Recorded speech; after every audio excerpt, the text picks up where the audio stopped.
오늘 우리에게 주시는 하나님의 말씀은 우리 신약 성경 마태복음의 말씀이 되겠습니다. 신약 성경 마태복음 5장 우리 1절로부터 말씀 함께 찾아서 보겠습니다. 우리 5장 1절로부터 20절까지의 말씀입니다. 마태복음 5장 1절로부터 20절까지의 말씀. 다 찾으셨나요? 아멘. 오늘 우리 성경 말씀을요, 누가 좀 대신 한번 읽어주시면 좋을 것 같아요. 우리 신선식 집사님, 죄송하지만 좀 나오셔서 성경 가지고 좀 나와주실래요?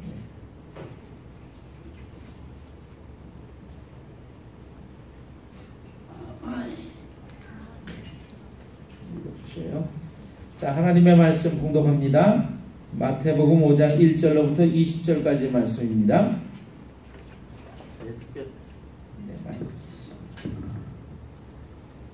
예수께서 무리를 보시고 산에 올라가 앉으시니 제자들이 나아온지라 입을 열어 가르쳐 이르시되 심령이 가난한 자는 복이 있나니 천국이 그들의 것이며 애통하는 자는 복이 있나니 그들이 위로를 받을 것이며 온유한 자는 복이 있나니 그들이 땅을 기업으로 받을 것이며 의에 줄이고 목마른 자는 복이 있나니 그들이 배부를 것이며 긍휼히 여기는 자는 복이 있나니 그들이 긍휼히 여김을 받을 것이며 마음이 청결한 자는 복이 있나니 그들이 하나님을 볼 것이며 화평하게 하는 자는 복이 있나니 그들이 하나님의 아들이라 일컬음을 받을 것이며 의를 위하여 박해를 받은 자는 복이 있나니 천국이 그들의 것임이라.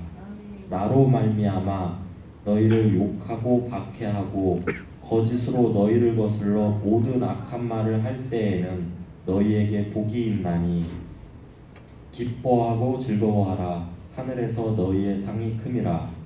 너희 전에 있던 선지자들도 이같이 박해하였느니라. 너희는 세상의 소금이니 소금이 만일 그 맛을 잃으면 무엇으로 짜게 하리요. 후에는 아무 쓸데없어 다만 밖에 버려져 사람에게 밟힐 뿐이니라. 너희는 세상의 빛이라. 산 위에 있는 동네가 숨겨지지 못할 것이요 사람이 등불을 켜서 말 아래 두지 아니하고 등경 위에 두나니 이러므로 집안 모든 사람에게 비치느니라. 이같이 너희 빛이 사람 앞에 비치게 하여 그들로 너희 착한 행실을 보고 하늘에 계신 너희 아버지께 영광을 돌리게 하라. 내가 율법이나 선지자를 폐하러 온 줄로 생각하지 말라. 폐하러 온 것이 아니요 완전하게 하려 함이라. 진실로 너희에게 이르노니 천지가 없어지기 전에는 율법의 1.1획도 결코 없어지지 아니하고 다 이루리라. 그러므로 누구든지 이 계명 중 지극히 작은 것 하나라도 버리고 또 그같이 사람을 가르치는 자는 천국에서 지극히 작다 일컬음을 받을 것이요 누구든지 이를 행하며 가르치는 자는 천국에서 크다 일컬음을 받으리라. 내가 너희에게 이르노니 너희 의가 서기관과 바리새인보다 더 낫지 못하면 결코 천국에 들어가지 못하리라. 아멘. 아멘. 감사합니다.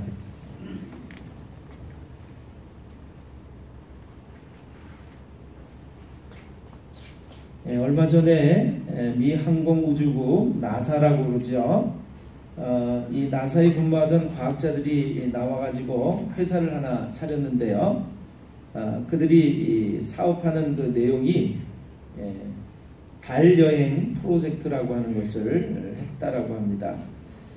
두 명이 한 팀이 돼가지고 이틀 정도를 달에 갔다 오는 것인데요. 드는 비용이 한 사람당 7억 5천만 달러가 든대요. 7억 5천만 달러를 우리나라 돈으로 계산을 하면 약 8,230억 정도가 됩니다. 8,230억. 한 사람이 달나라 여행을 이틀 정도 갔다 오는데 드는 돈이 우리나라 돈으로 8,230억.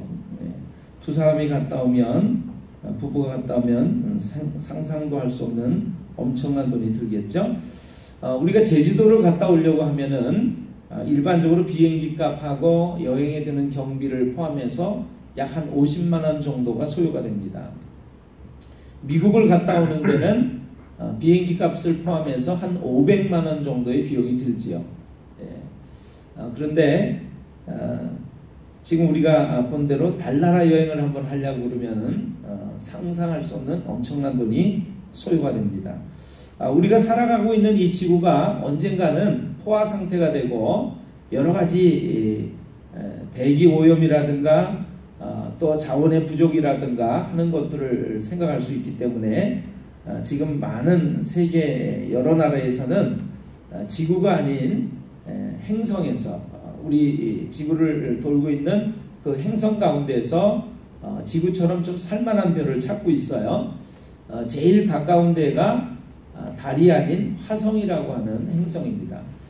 이 화성은 우리 지구에서 좀 살만한 여러 가지 조건들이 좀 갖춰져 있다라고 생각을 하고 있어요. 그래서 이 미국에서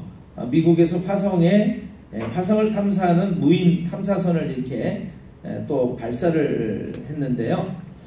그 화성 탐사에 드는 비용이 약 6억 7천만 정도 달러가 든다라고 합니다. 그것을 우리나라 돈으로 또 환산을 해보면 약 7,300억 정도의 돈이 소요됩니다. 지금 우리가 너무나 큰 돈이라서요. 그 돈이 어느 정도나 되는지 상상이 잘 가지를 않습니다. 그런데 미국만이 아니라 이 러시아라든가 또 유럽 연합 EU라고 그러죠. EU에서 또 인도에서 이미 화성을 탐험할 수 있는 탐사선을 이렇게 벌써 로켓을 쏴서 출발을 시켰다고 하죠. 우리나라는 아직도 달나라 여행을 가는 것도 생각할 수 없는 그런 가운데 있습니다. 근데 여러분 이것을 하나 좀 여러분과 함께 생각해 봤으면 좋겠어요. 화성을 가거나 달나라를 가거나 그렇게 엄청난 돈이 소요가 되는데요. 만약에 하나님께서 만들어 놓으신 하늘나라 천국을 들어가려면 또 그 천국에 들어가서 영원토록 함께 살 수 있으려면 돈이 얼마나 과연 들 수 있을까요? 또 그 천국을 들어가려면 돈만 있다고 되는 것이 아니라 자격을 갖춰야 되는데 죄가 하나도 없을 것이라고 하는 하나님의 그 기준이 있습니다. 그 기준에 맞춰서 하늘나라를 들어가서 영원토록 살 수 있는 사람은 과연 몇이나 될 수 있을까요? 우리가 잘 알고 있습니다. 우리는 다 하늘나라를 들어갈 수 있는 자격을 소유한 사람들이죠.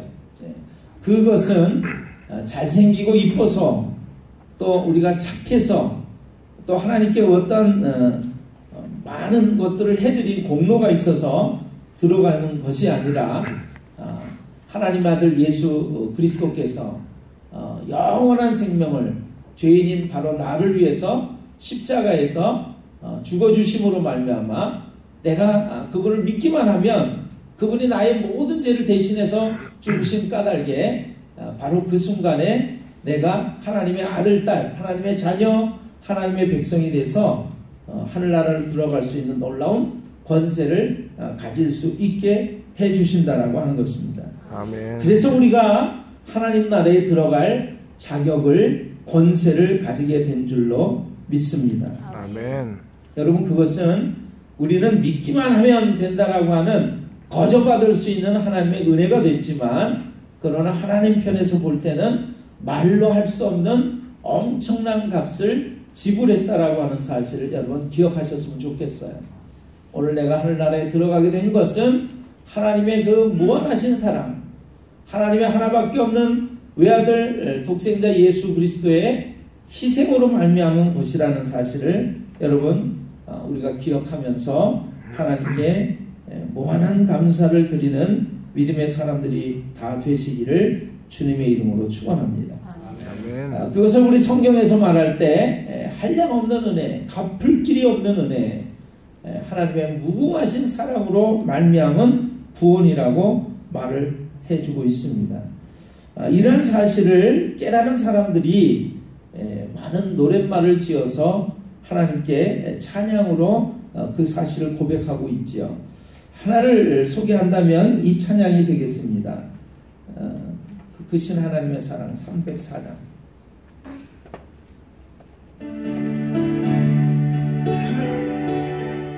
크신 하나님의 사랑 말로 다 영영 못하네. 저 높고 높은 별을 넘어 이 낮고 낮은 땅 위에 죄범한 영혼 구하려 그 아들 보내사 화목제로 삼으시고 죄 용서하셨네. 하나님 크신 사랑은 증량과 못하며 영원히 변치 않는 사랑 성도여 찬양하세. 여러분 찬양하시죠? 아멘. 우리 한번 같이 찬양 1절로부터 우리 3절까지 한번 같이 불렀으면 좋겠습니다. 크신 하나님의 사랑, 크신 하나님의 사랑 말로 다 영영 못하네. 저 넓고 높은 별을 넘어 이 낮고 낮은 땅 위에 죄범한 영혼 구하려 그 아들 보내사 화목제로 삼으시고 죄 용서하셨네. 하나님 크신 사랑에 증량다 못하네. 영원히 변치 않는 사랑 성도여 찬양하세. 외로운 시절 지나가고 땅 위에 영화 쇠할 때 주 믿지 않던 영혼들은 큰 소리 외쳐 울어도 주님은 성도들에게 큰 사랑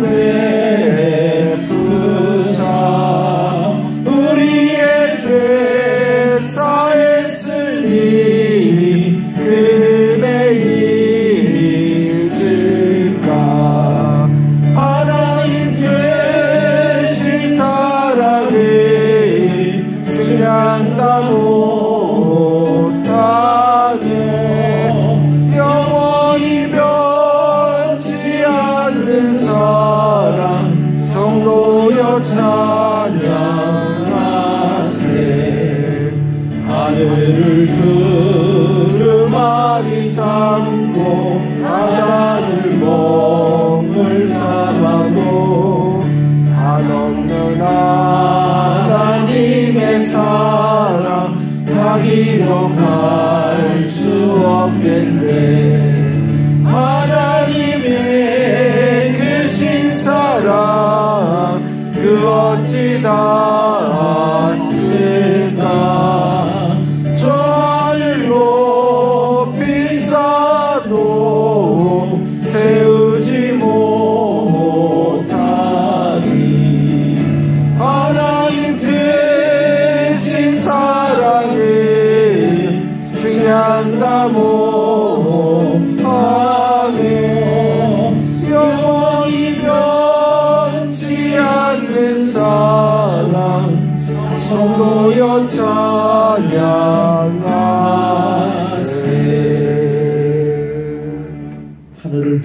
삼고 바다를 먹물 삼아도 하나님의 크신 사랑 다 기록할 수 없겠네. 여러분, 달나라를 가는 것보다, 화성을 다녀오는 것보다, 또 미국을 가고 제주도를 다녀오는 그 어떤 비용보다도 하나님께서 우리를 하늘나라에 가게 하시려고 치르신 그 값어치는, 그 희생의 값은 너무나 엄청나고 놀라운 것이라는 사실을 기억하시면서 늘 감사하시는 우리 모두가 다 되시기를 주님의 이름으로 축원합니다. 여러분, 전자제품을 하나 사면요, 그 전자제품을 어떻게 잘 사용할 수 있는지에 대한 매뉴얼을 우리가 받습니다. 사용 설명서지요. 우리가 하나님 나라에 들어가는 하나님의 백성, 하나님의 아들, 딸이 됐는데, 여러분, 하나님 자녀로서 우리가 이 세상을 살아갈 동안 어떻게 살아갈 것인가에 대한 매뉴얼이, 사용 설명서가 우리에게 주어져 있습니다.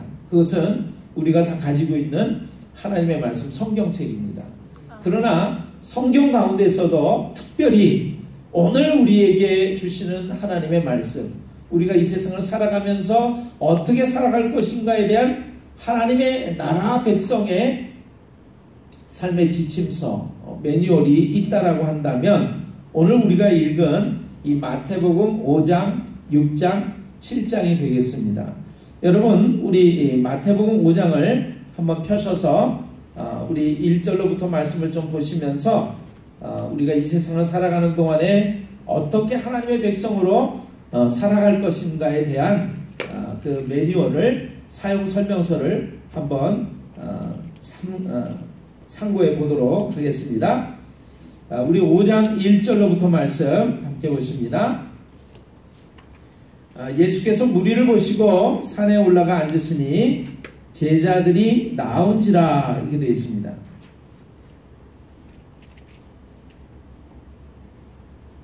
자, 무리를 보시고 산에 올라가 앉으시니 제자들이 나온지라. 이 5장 1절은요, 예수님께서 수많은 사람들 가운데서도 예수님을 쫓아다녔던 하나님의 백성으로서 삶을 살고자 했던 이들에게 가르쳐 주신 말씀이라는 사실을 우리가 알 수가 있어요. 5장 2절을 보십시오. 예수님께서 입을 열어 가르쳐 이르시되, 이렇게 되어 있습니다. 예수님께서 가르쳐 주신 말씀이 이 5장 1절로부터 기록이 되어 있다는 사실을 우리가 알 수가 있습니다. 우리가 3절로부터 말씀 보시면, 심령이 가난한 자는 복이 있나니 천국이 그들의 것이며, 이렇게 되어 있습니다. 계속해서 보시면, 마음이 가난한 자, 애통하는 자, 온유한 자, 의에 줄이고 목마른 자, 긍휼히 여기는 자, 마음이 청결한 자, 화평케 하는 자, 의를 위하여 박해를 받은 자가 복이 있다고 예수님께서 말씀하고 계세요. 이것을 산에 올라가서 앉으셔서 가르쳐 주신 말씀이라고 해서 산상수훈이라고도 말씀을 하고 있고요. 또 이 8가지 복이 있다라고 하는 말씀이라고 해서 팔복의 말씀이라고 성경은 우리에게 가르쳐 주고 있습니다. 자, 8가지 복이 있는 것을 우리가 살펴보면서, 여러분, 첫 번째 보시면 마음이 가난한 자에 대한 것이 나오고, 애통하는 자에 대한 것들이 나오고, 또 네 번째 보시면 의에 줄이고 목마른 자라고 하는 표현이 나옵니다.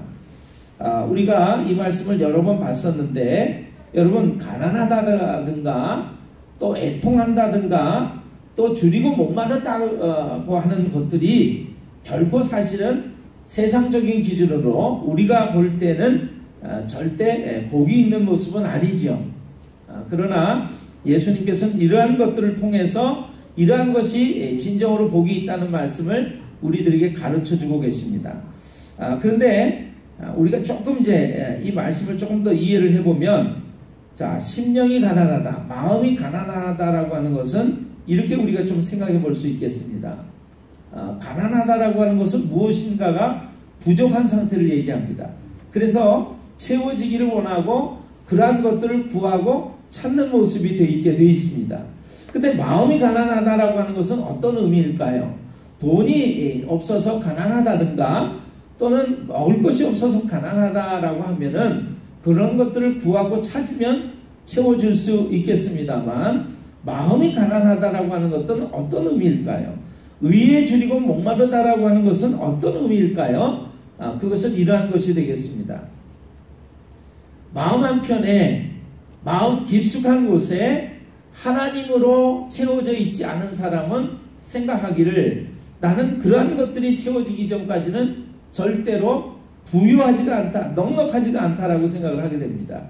하나님으로 가난하다고 생각하는 사람은 하나님으로 채워지기 전까지는 절대로 본인이 부유하다고 넉넉하다고 생각하지 않는 거죠. 그래서 그는 하나님을 구할 때까지 찾고 찾게 되어 있습니다. 그래서 마음이 가난한 자는 복이 있다라고 예수님이 말씀하시는 거죠. 하나님으로 줄이고 목말라 하는 사람은 복이 있다고 말씀하십니다. 그들이 위로를 받게 된다라고 말씀하세요. 긍휼히 여기는 자는 복이 있다. 여러분, 누군가를 향해서 사랑의 마음을 가지고 불쌍히 여기는 마음을 가지고 대할 때 그러한 사람이 복이 있다고 예수님은 말씀하십니다. 바로 이것이 하나님의 백성들이 하나님의 놀라운 사랑을 깨닫고 가지게 되는 그러한 자세며 마음이라고 우리가 얘기할 수 있겠습니다. 이러한 말씀은 우리가 다음 기회에 좀 더 자세히 살펴보기로 하고요. 여러분과 저는 13절로부터의 말씀을 통해서 은혜를 함께 나누기를 제가 원합니다. 자, 13절로부터의 말씀 우리 함께 좀 보시겠습니다. 너희는 세상의 소금이니 소금이 만일 그 맛을 잃으면 무엇으로 짜게 하리요? 후에는 아무 쓸데없어 다만 밖에 버려져 사람에게 밟힐 뿐이니라. 너희는 세상의 빛이라. 산 위에 있는 동네가 숨겨지지 못할 것이요 사람이 등불을 켜서 말 아래 두지 아니하고 등경 위에 두나니 이러므로 집안 모든 사람에게 빛이 되니라. 이같이 너희 빛이 사람 앞에 비치게 하여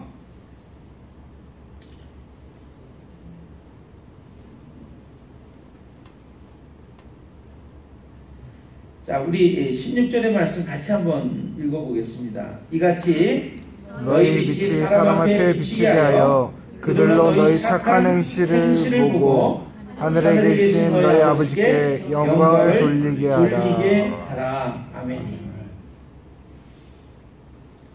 우리 잠깐 다시 한번 기도하겠습니다. 하나님 아버지, 오늘 놀라우신 하나님의 말씀을 들고 이 부족한 종이 강단 위에 섰습니다.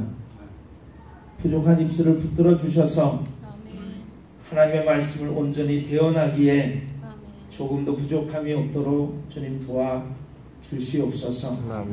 이 말씀을 듣는 모든 이들이 마음이 울리게 도와주시고 하나님의 말씀을 통한 놀라운 은혜와 평안과 기쁨을 소유하는 복된 시간이 되도록 도와주시기를 원합니다. 아멘. 예수님의 이름으로 감사드리며 기도드리옵나이다. 아멘. 자, 우리가 지금 마태복음의 말씀을 읽었는데요. 하나님의 백성, 하나님 나라의 백성들로서의 삶의 지침서, 매뉴얼이라고 얘기할 수가 있습니다. 예수님은요, 산에 올라가셔서 예수님을 향해 나온 많은 사람들 가운데 특별히 하나님의 말씀을 따라서 살고자 하는 제자의 마음을 지닌 이들에게 이 삶의 매뉴얼을 가르쳐주고 계신데요. 지금 우리가 읽은 대로 너희는 세상의 소금이다, 너희는 세상의 빛이다 라고 말씀을 하고 계세요. 여러분, 이 말씀을 읽으면서 우리가 좀 생각해 볼 수 있는 것은요, 예수님께서 우리로 하여금 너희가 나를 믿고서 오랜 세월 동안 노력하고 애쓰면 소금이 될 거다, 빛이 될 거다, 이렇게 말씀하신 것이 아니라 예수님을 믿은 우리에게 바로 너희는 세상의 소금이다, 빛이다 라고 말씀하고 계시다는 사실을 기억하시기를 바랍니다. 아멘. 앞으로 소금이 될 것이고 빛이 될 것이다가 아니라 너희가 지금 바로 세상의 소금이다, 빛이다라고 말씀하고 있다는 거예요. 여러분, 소금의 역할이 어떤 역할을 할까요? 맛을 내게 만들고요, 음식에 맛을 내게 만들고, 또 어떤 것들로 하여금, 음식으로 하여금, 식품으로 하여금 썩지 않게 만드는 방부제의 역할을 하게 하는 것이 소금의 역할입니다. 빛은 어떤 역할을 할까요? 어두움을 물러가게 하죠. 빛이 비칠 때 우리는 환한 가운데서 바른 생활을 할 수 있도록 하게 되는 것입니다. 그런데 예수님은 바로 예수님을 믿는 우리에게, 하나님을 믿는 우리에게 너희는 세상의 소금이다, 세상의 빛이다 라고 말씀하고 있다는 거예요. 우리는 이렇게 생각할 수 있습니다. 예수님을 믿는 순간 내가 세상의 소금과 빛으로서 살아가야 한다라고 하는 것을 깨닫는 것인데, 자, 여러분, 소금이 만일 그 맛을 잃는다면 무엇으로 짜게 하겠냐라고 말씀하세요. 이 이스라엘 나라의 소금은요, 우리나라처럼 바닷물을 이렇게 증류시켜 가지고 소금 성분을 만들어내는 것이 아니라 그냥 바위 덩어리에 이 소금이 붙어 있습니다. 그래서 그것을 잘게 빻아서 음식에 넣기도 하고 또 썩지 않는 방부제 역할로 사용하기도 하는데, 이런 것들이 빗물에 오랫동안 노출이 되거나 관리를 하지 않고 있으면요, 소금의 짠맛을 잃게 돼요. 그러면 사람들이 소금으로서 그것을 제대로 사용할 수 없기 때문에 밖에 그냥 버려서 사람들로 하여금 밟고 다니는 그런 물질이 되게 만듭니다. 그러니까 아무 쓸모 없기 때문에 사람들의 발에 밟히는 존재가 되고 마는 것이죠. 예수님은 우리에게 세상의 소금이라고 말씀하시면서 소금은 맛을 내게 만들고 썩지 않게 만드는 역할을 하는데, 만약에 우리가 소금으로서의 맛을 잃는다면 사람에게 이처럼 밟혀지는 그런 존재밖에 될 수 없다라고 하는 것을 경고해 주고 계세요. 자, 세상의 빛이라고 말씀하실 때 산 위에 있는 동네가 숨겨지지 못한다라고 말씀하십니다. 여러분, 우리나라는 산이 있으면 산의 중턱이나 밑쪽에, 하부 쪽에다가 마을을, 집을 짓습니다. 그러나 이스라엘 나라를 가보면요, 산 위에다가 동네를 지어요. 집을 짓습니다. 그러니까 멀리서 어떤 동네를 향해서 갈 때 산 위에를 보면 집들이 막 이렇게 지어져 있고 마을이 세워져 있는 것을 볼 수가 있어요. 그러니까 산 위에 있는 동네는 가리울래야 가리울 수가 없는 거죠. 눈에 다 드러나게 되어 있습니다. 빛의 역할은요, 우리가 지금도 이 불빛을 켜놓고 있습니다만, 가장 높은 데서 모든 곳에 비추게 해서 어두운 것들을 밝혀주는 역할을 하죠. 만약에 우리가 등불을 켜가지고 위에다가 놓지 않고 이 밑바닥에 둔다든가 하면은 어둠을 밝혀낼 수 없을 것입니다. 예수님은 우리로 하여금 너희는 세상의 빛이라고 말씀하시면서 이같이 너희 빛을 세상 사람들에게 비추게 해서, 그 빛이라고 하는 것은 우리가 예수님을, 하나님을 믿고 따라가는 바른 삶을 얘기하는 것이죠. 그래서 그 온전하고 진실된 삶을 통해서, 그 빛의 모습을 통해서 사람들이 우리의 행실을 보고 하늘에 계신 너희 아버지께 영광을 돌리게 하라고 말씀하고 계십니다. 아멘. 결국에 이것은요, 우리로 하여금 하나님의 아들 예수 그리스도의 놀라운 희생으로 말미암아 하나님 나라에 들어갈 자격을 얻은 하나님의 백성으로서 어떻게 살아야 할 것을 우리에게 가르쳐주고 계시다라고 하는 것입니다. 예수님이 이 세상에 오셔서 많은 일들을 하시고 또 많은 말씀을 가르치셨지만, 그 당시에 많은 종교 지도자들이 예수님을 눈에 가시처럼 생각을 했어요. 그 이유는 뭐냐면, 그 당시에 안식일이라고 하는 것은 여러분, 많은 종교 지도자들이 목숨처럼 여기는 그러한 것들이었습니다.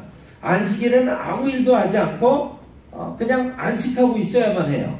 근데 예수님은 말이죠, 그 안식일에 병자를 고쳐주십니다. 그 당시에 종교 지도자들은 생각할 때 이 병자를 안식일에 고치는 것은 바르지 못하다고 생각을 했어요. 왜냐하면 그 당시에 그 제사장들이라든가 바리새인들이라든가 이 종교 지도자들은 외형적으로 나타나는 것을 굉장히 중요하게 여겼기 때문에 그렇습니다. 그래서 사실은 마음속에서 하나님을 정말로 사랑하고 존경하는, 공경하는 마음을 갖기보다는 속마음은 어떠하든지 간에 겉으로 나타나는 모습만 제대로 인 것처럼 보인다면 자기들은 괜찮을 거라고 생각을 하고 있었죠. 그런데 예수님은 외형으로 나타나는 것보다는 그 중심이 어떠한가를 중요하게 생각을 하셨어요. 그래서 특별히 이 안식일에도 금하지 않고 있는 것이 하나 있었다라고 하면은 이 안식일에 아무 일도 할 수가 없지만 만약에 안식일에 구덩이에 사람이 빠져서 죽어간다든가 짐승이 빠져서 죽어간다든가 할 때 그 생명을 살리는 일은 하나님 앞에서 율법 안에서도 가능한 일이었습니다. 그러니까 그것은 무엇을 의미하냐면 사랑하고 생명을 살리는 일은 아무 일도 할 수 없는 안식일에도 가능한 일이라고 하는 것이죠. 그것이 바로 하나님이 우리를 향하신 마음이었다라고 하는 것입니다. 그런 점에서 예수님은 병자를 안식일에도 고쳐주셨어요. 그래서 많은 사람들이 생각하기를 예수님은 하나님의 말씀, 우리에게 주어진 그 명령과도 같은 그 율법을 없애버리거나 그리고 폐해버리려고 오셨다라고 하는 생각을 종종 하고 있었습니다. 그런데 오늘 예수님께서는 이 마태복음을 통해서 이렇게 우리에게 가르쳐주고 계세요. 우리 17절의 말씀 좀 보실까요?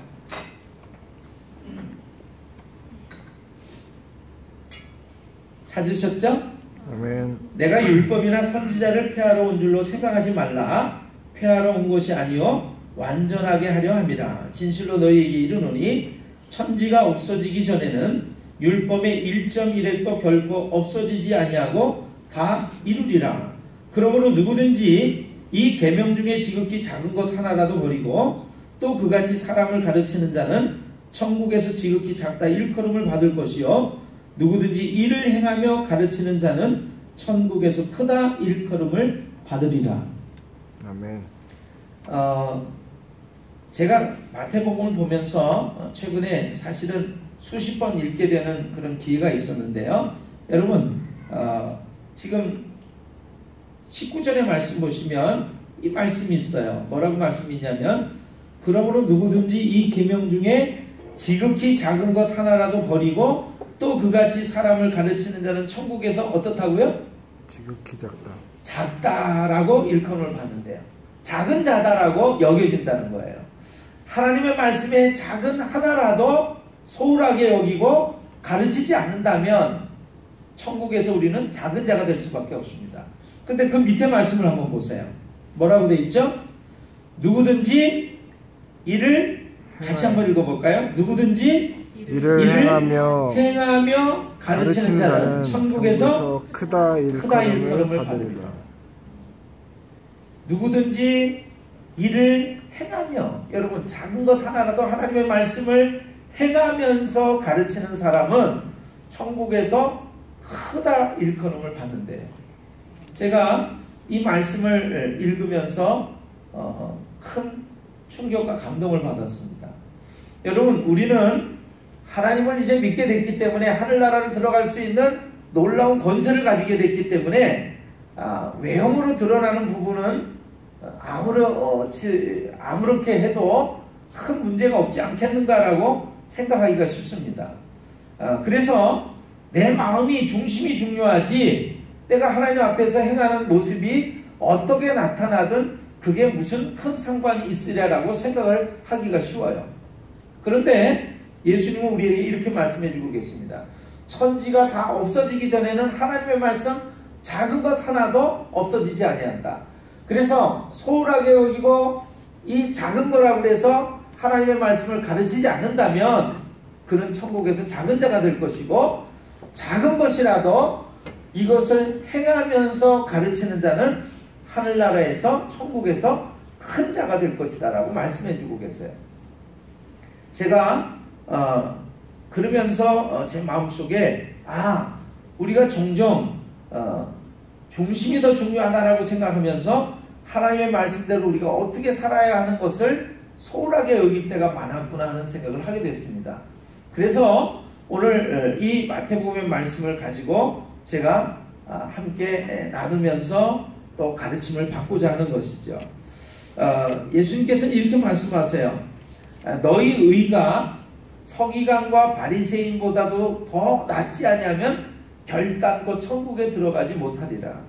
여러분, 마음도 중요하지만 그 마음을 드러내는 행동과 모습도 그 못지않게 중요하다고 예수님은 우리에게 가르쳐주고 계신 것입니다. 아멘. 그래서 사실은 이 마태복음 5장, 6장, 7장을 읽어보면 이런 말씀들이 있어요. 여러분이 잘 아시는 말씀입니다. 자, 누군가에게 오른쪽 뺨을 맞았습니다. 그러면 어떻게 하라고 말씀하고 계시죠? 왼쪽 뺨도 돌려대라. 누군가가 내 겉옷을 달라고 합니다. 이 옷 좀 줬으면 좋겠어. 내가 갖고 싶어. 그러면 예수님 뭐라고 말씀하시냐면 속옷까지도 내어 주어라. 또 이런 말씀이 있어요. 누군가가 나에게 와서 얘기합니다. 오리를 나랑 같이 걸어가 줬으면 좋겠어. 그러면 예수님은 십리를 같이 걸어가 주어라. 이같이 하여야 하늘에 계신 너희 아버지의 아들이라고 일컬음을 받을 것이다. 여러분, 우리는 종종 그런 생각을 해요. 내가 이제 예수님을 믿는 하나님의 자녀가 됐기 때문에 이제는 언제 죽어도 하늘나라에 갈 수 있으니까 내가 조금 부족하게, 소홀하게, 또는 조금 속된 말로 얘기하면 막 살아도 되지 않겠는가 라고 생각하기가 쉽습니다. 그러나 예수님은 오늘 우리에게 하나님 나라의 백성으로서는 이렇게 살아야 된다라고 하는 그 기준을, 표준을 이 마태복음 5장, 6장, 7장을 통해서, 매뉴얼을 통해서 가르쳐주고 계신 것이죠. 그래서 그것이 첫 번째 우리들이 기억했던 것, 세상의 소금이다, 세상의 빛이다. 그래서 맛을 내야 된다라고 하는 거예요. 사람들이 우리로 하여금 야, 예수 믿는 사람이 맞구나, 하나님을 믿는 사람이 맞구나 라고 하는 것을 알 수 있어야 된다라고 하는 것입니다. 우리의 삶을 통해서, 모습을 통해서 하나님을 믿는 사람은 저렇게 살아야지 참 내가 본받고 싶구나 라고 고백하도록 만들어야 된다라고 하는 것이죠. 그러한 모습을 통해서 하늘에 계신 하나님 아버지께 영광을 돌리게 하라라고 말씀하고 있다라고 하는 것입니다. 아멘. 여러분, 여러분에게 오늘 나눠드린 인생물이 있는데 거기에 서울에 남서울교회를 담임했던 홍정길 목사님이라고 하는 분이 최근에 언론 인터뷰에서 이야기하신 이야기가 기록이 되어 있어요. 이분이 마음이 아프다라고 하면서 이렇게 말씀하셨는데, 평생 판검사로 지낸 분이 역사 속의 기독교인의 모습을 4가지로 분류해서 말한 적이 있다고 이야기를 했습니다. 일제시대 때는 기독교인은 이런 평가를 들었습니다. 과연 크리스찬은 달라라는 말을 들었대요. 그런데 해방이 되고 나서는 설마 크리스찬이, 그리스도인이 그런 나쁜 짓을 했겠어? 라고 하는 걸로 바뀌었다라고 하는 것이죠. 그러다가 조금 시간이 흘러서, 세월이 흘러서 6.25를 지나면서는 이렇게 바뀌었대요. 예수 믿는 놈이나 예수 믿지 않는 놈이나 별 수 없어. 4번째 어떻게 바뀌었어요? 요즘 시대에 듣는 얘기예요. 예수 믿는 놈들이 한술 더 떠. 여러분, 이 이유가, 이렇게 된 이유가 뭘까요? 하나님의 말씀을 알기는 너무나 잘합니다. 성경 공부를 하고 부흥 집회가 있으면 사람들이 몰려가서 많이 모이고 듣습니다. 그러나 보고 들을 뿐이지 그 말씀을 실천하고 행동하는 데는 너무나도 부족하다라고 하는 것이죠. 그것이 결국에 이런 평가를 받게 된 모습이라고 하는 것이죠. 여러분, 오늘 제가 마태복음 5장, 6장, 7장은 하나님 나라 백성으로서 우리가 어떻게 살아야 하는지에 대한 매뉴얼, 삶의 지침서를 가르쳐주고 계신 거라고 말씀을 드렸어요. 예수님께서 산에 올라가셔서 입을 열어 가르쳐서 말씀하신 내용 가운데 팔복의 말씀이 있고, 특별히 오늘 우리가 보는 세상의 소금으로서 빛으로서 삶을 살라고 하시는 것, 작은 것 하나라도 소홀하게 여기지 아니하고 행하면서 가르치면서 살라고 하는 그 말씀을 우리에게 들려주시고 있다라고 하는 것을 기억하시기를 바랍니다. 아멘. 자, 마무리로 말씀을 드리는데, 범블란트라고 하는 목사님이 쓴 아주 위대한 성 크리소스돔이라고 하는 그분의 전기에 나오는 이야기입니다. 이분은요, 우리가 이제 처음에는 지금과 같은 대신교, 신교와 부교로 나눠지지 않을 때 모든 교회가 하나인 교회일 때 이분은 사제였던, 목사였던 분이에요. 근데 목사 중에서도 또 신부 중에서도 조금은 직책이 높은 분이었습니다. 근데 이분이 걱정거리가 하나 있었는데, 뭐냐면 어느 지역이 너무나 외져 있고 그리고 또 사람들이 가기가 불편해서 사제가 그곳에 부임을 하지 못하는 거예요. 그래서 아주 오랫동안 이 목사가 없어서, 사제가 없어가지고 여러 가지 어려움이 많은 곳이 있었습니다. 그래서 이 크리소스돔이라고 하는 이 사제가 이제 그곳을 찾아가서 한 농부를 최선을 다해서 가르친 끝에 그 농부를 일반인 사제로 세워놓고 돌아오게 됐어요. 그때 돌아와서 생각을 해보니까, 내가 너무나 자격이 없는 사람을 사제로 앉혀가지고 예배를 인도하고 하나님의 말씀을 가르치라고 한 것이 아닌가 걱정이 되기 시작했습니다. 그래서 이 크리소스돔이라고 하는 이 신부님은, 목사님은 원래 그곳에 다시 가서 예배 시간에 참석해 보기로 했어요. 기둥 뒤에 숨어가지고 이 농부 사제가 어떻게 자기 책임을 다하는가를 살펴보게 됐는데, 그 예배에 참석하고 있는 동안에 그의 눈에서 눈물이 흘러나오게 됐습니다. 왜냐하면 이 크리소스돔이라고 하는 신부님이, 이 사제가 예배를 참석하는 동안에 느낀 것이 뭐냐면, 그토록 간절하게 기도를 드리는 사제를 지금까지 본 적이 없었기 때문에 그렇습니다. 짧은 설교를 하는 동안에 그의 얼굴은 열정적으로 빛났고요. 말 한마디 한마디가 하나님의 말씀을 듣는 신도들의 마음을 사로잡고 있었어요. 그래서 예배가 끝나면서 이 크리소스돔은 제단 앞으로 나아가서 그 농부 사제에게 자신을 축복해 달라고 무릎을 꿇게 됐습니다. 그랬더니 보니까 어떻게 해요? 주교 사제인 것을 이 농부 사제가 알게 된 거죠. 깜짝 놀라면서, 아니 주교님께서 저를 축복해 주셔야 할 텐데 저에게 축복해 달라고 다 하십니까? 이렇게 얘기를 하게 됐습니다. 그랬더니 이 주교가, 크리소스돔이 얘기를 하면서, 나를 축복해 주세요. 나는 이제껏 당신처럼 그렇게 뜨거운 불과 사랑을 가슴에 안고 예배를 드리는 사람을 본 적이 없습니다. 이렇게 얘기를 했어요. 그랬더니 이 농부 사제가 얘기하기를 이상하다는 표정으로 이렇게 얘기를 했어요. 그렇다면 주교님, 다른 식으로 하나님께 예배 드릴 수도 있단 말입니까? 라고 얘기를 했다는 거죠. 여러분, 오늘 우리는 어떻게 삶을 살아야 하는지, 어떻게 예배를 드려야 하는지 우리가 한번 고민을 해봤으면 좋겠습니다. 아는 것하고 행하는 것은 다른 것이죠.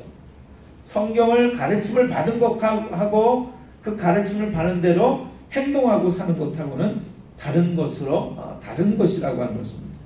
오늘 하나님의 말씀을 행하고 실천함으로 하나님 나라에 들어가서 크다라고 인정을 받는, 복이 있는 사람으로서 놀라운 축복의 삶을 살아가는 여러분들이 다 되시기를 주님의 이름으로 축원합니다. 아멘. 기도하겠습니다.